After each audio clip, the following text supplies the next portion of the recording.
શ્રાવણ માસ શ્રી સોમનાથ મંદિરમાં ધ્વજા પૂજાને લઈને ટ્રસ્ટની આગવી તૈયારીઓ.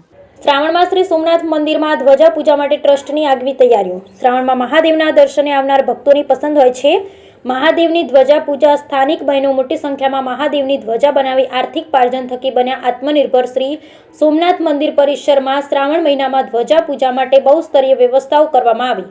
નૃત્ય મંડપ અને સંકીર્તન ભવનમાં પૂજન વ્યવસ્થા માટે વિશેષ માળખું ખડે પગે રહેશે. શ્રાવણ મહિનામાં સોમનાથ મહાદેવના દર્શન લાખોની સંખ્યામાં ભાવિકો આવતા હોય છે.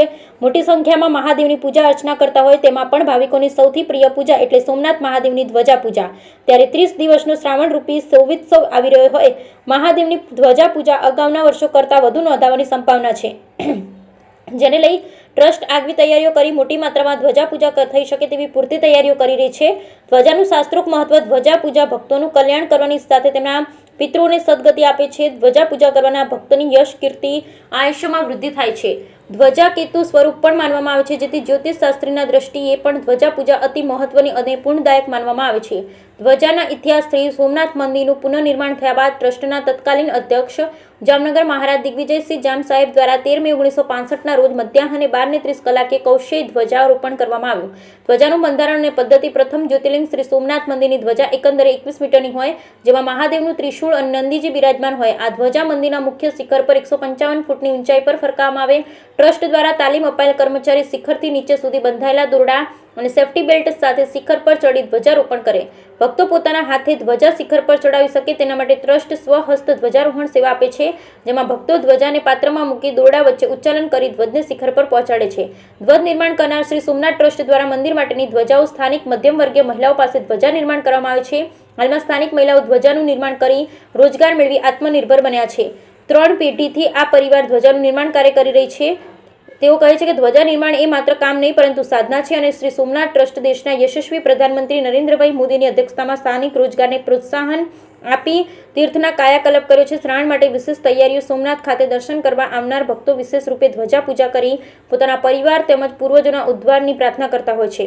શિવજીને પ્રિય એવા શ્રાવણ માસમાં અત્યારે મોટી માત્રામાં દર્શનાર્થીઓ પધારવાના હોય ત્યારે ગત વર્ષની સાપેક્ષમાં ધ્વજા પૂજા સહિતની પૂજાઓ વધુ માત્રામાં નોંધાવી અંદાજો લગાવી રહ્યો છે.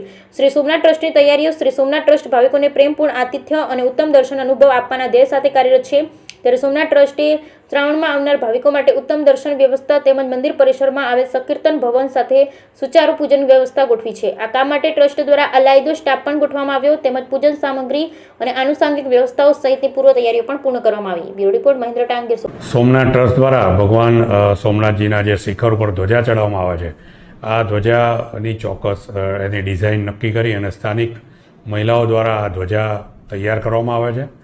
તેમજ ખાસ કરીને શ્રાવણ માસમાં લોકો ધ્વજા પૂજા માટેનું વિશેષ મહત્ત્વ હોય અને દેશ વિદેશથી આવતા લોકો પણ આ ધ્વજા પૂજા કરાવતા હોય છે. ટ્રસ્ટ દ્વારા આ ધ્વજાની મંદિરમાં જ પૂજા કરાવી અને જ્યારે મોટા સમૂહ આવતા હોય ત્યારે એને વાજતા ગાજતે શોભાયાત્રા સ્વરૂપે પણ લોકો ભગવાન સોમનાથજીની ધ્વજા ચડાવતા હોય છે.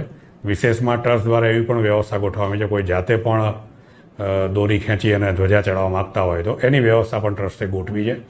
આમ શાસ્ત્રોમાં એમ પણ કહેવામાં આવ્યું છે સોમનાથ મહાદેવ મંદિરમાં આદિ જ્યોતિર્લિંગ સોમનાથ બિરાજે છે.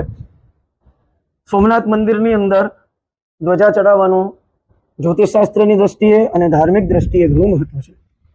સોમનાથ દાદાને શિખર ઉપર ધ્વજારોપણ કરવાથી મનુષ્યના જીવનથી લઈને મૃત્યુ સુધીના જે કર્મ હોય એ કર્મના બંધનમાંથી મૃત્યુ પછી કર્મના બંધન પ્રમાણે ગતિ મળે છે.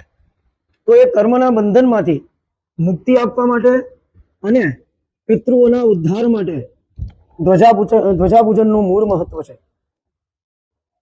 જ્યોતિષ શાસ્ત્ર અનુસાર આપણા યુનિવર્સમાં બ્રહ્માંડમાં 9 ગ્રહો આવેલા છે. એ 9 ગ્રહોના આકાર છે. તો 9 ગ્રહોમાં કેતુ જે છે એનો આકાર છે એ ધ્વજા આકાર છે. તો જ્યોતિષ શાસ્ત્રની દ્રષ્ટિએ કેતુ છે એ આધ્યાત્મિક અને મુક્તિનું કારક છે.